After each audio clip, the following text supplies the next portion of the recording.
Welcome back. This is your Feel Good Breakfast Show, and we're feeling good. We are celebrating Chinese New Year, and we have a very special guest on our couch. Choreographer and dancer Miao Yan Huang is here from the Cape Town HuaXing Arts Group to join us and tell us a bit more about cultural dances that they would perform around this time of the year. So welcome. It's lovely to have you. Thank you so much. I'm super excited to be here. Thank you. But thank you so much for educating on this amazing culture of yours. I think it's great.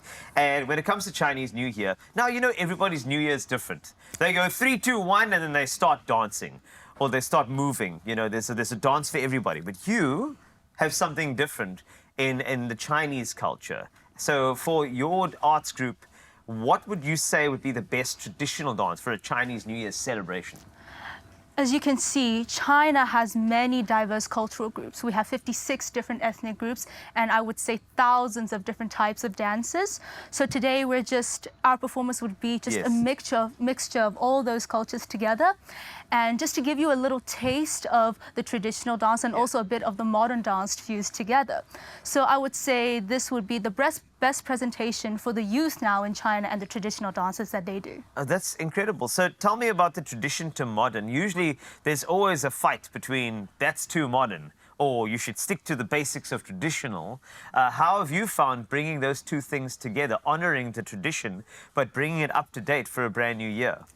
Of course, I think now, especially as we step into modern times, Chinese New Year has transitioned into something of honoring the traditions, but also appreciating the modern times. Yes. And I think that is also a wish for the country on the youth of China and, of course, the whole world. And I would like to bring that mission and make the dream come true, I would say. It's going to be great because you have a platform like TV, and I know that so many individuals, Chinese South Africans, are going to be watching and feeling very proud. Yes. And that's important to you. You're going to do something called the lion dance, is that correct? Is that one of those things that you're going to do today? Or what type of dance are you going to do? Of course, the lion dance is going to be exciting, but we're going to do a kind of a flip opposite duality to that. It's called xiao, and xiao means bravery.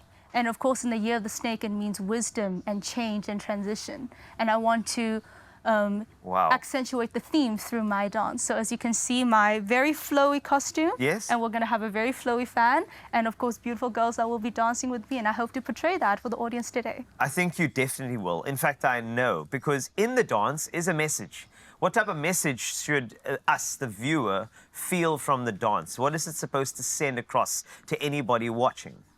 I would like the audience to go on an adventure, because Chinese culture is all about discovering new things, discovering bravery, discovering the courage, the ability to find out about new things, find out about the world, because the world is your oyster and it is in your hands. So that is the message I would want to send to the audience today. I am so happy that you said that. It's a Chinese New Year. We are celebrating as well, and I think it's important that we focus on dance, because dance in any culture is very important. Of course. But in terms of your idea of dance, in the context of a Chinese New Year and its importance, can you just explain a bit more about why the dancing side of things is really important in communicating the messages that you want to communicate?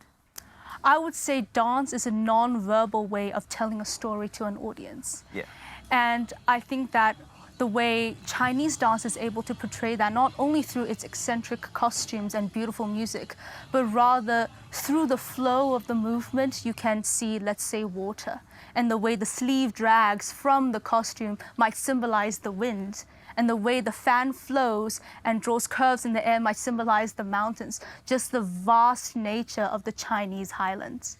And yes, so it almost portrays a sort of painting in front of you, but a moving painting that would tell the story. You know, just the way you articulate that, I was transformed, like just in terms of my idea of dance. I feel that your performance is going to be very important, and not only for celebration, but I think in terms of storytelling, lessons learnt, and then maybe inspiring you to have a day that's filled with flow. That every movement and choice you make today will have some sort of I'm going to say an image, and that image should be a good one and a positive one, right? Yes, of course, definitely. That's great. Thank you so much. We Thank really you appreciate you being here. A little bit later, we're not going to allow you to dance just now. We're going to build up some anticipation because we do have to go into news in the next few. But I'm looking forward to a Chinese New Year dance that I think is going to be as imaginative, as creative, and as important in celebrating Chinese New Year as we can expect from your amazing arts group. So make sure you stay there. But let's get into news. Carissa is standing by.